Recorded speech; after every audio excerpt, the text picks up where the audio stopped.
Assalamualaikum warahmatullahi wabarakatuh. Yang terhormat Bapak Ibu Guru serta teman-teman yang saya cintai dan saya banggakan. Pertama-tama, marilah kita panjatkan puji dan syukur atas kehadirat Allah Subhanahu wa taala atas segala limpahan karunia serta nikmat yang tak terhingga.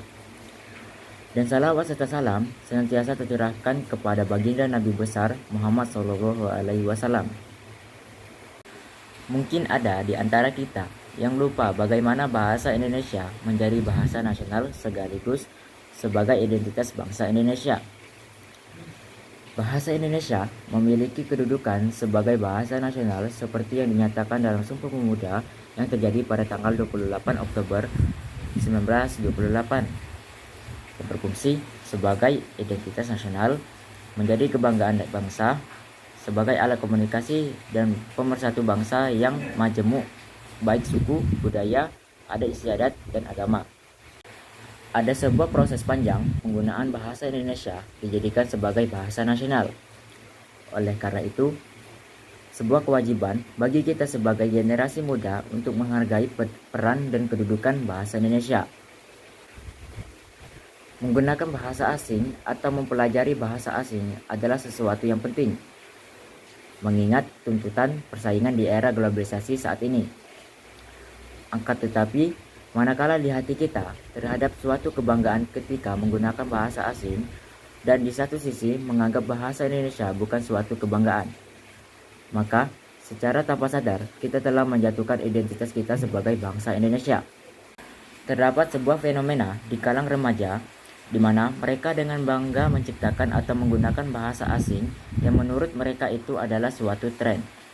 Yang jika ada kalangan remaja yang tidak mengerti dengan bahasa tersebut, maka mereka dicap sebagai seorang remaja yang kurang pergaulan.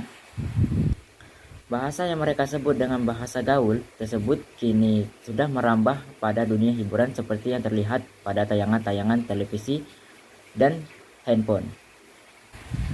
Apapun alasannya, bangsa ini telah memilih bahwasanya bahasa Indonesia adalah bahasa yang mencerminkan kepribadian bangsa. Sebagai bahasa nasional yang menjadi identitas kita sebagai rakyat Indonesia, yang jika kita tidak bangga dan menghargai keberadaan bahasa Indonesia dengan menciptakan istilah baru, lalu siapa lagi yang akan menghargai bahasa Indonesia? Mungkin tidak banyak yang dapat saya sampaikan pada kesempatan ini, dan sebelum saya akhiri ceramah singkat ini, harapan saya adalah semoga melalui ceramah yang saya sampaikan ini akan menambah kebanggaan kita terhadap Indonesia dan mencintai budaya asli Indonesia, mencintai produk asli Indonesia, bangga akan keanekaragaman budayanya, bumi dan alamnya, serta bahasa Indonesia khususnya. Akhir kata saya ucapkan terima kasih atas perhatian dan mohon maaf apabila ada kata yang sekiranya tidak berkenan bagi teman-teman dan khususnya Bapak dan Ibu guru semuanya. Saya akhiri, wabillahi taufiq wal hidayah. Wassalamualaikum warahmatullahi wabarakatuh.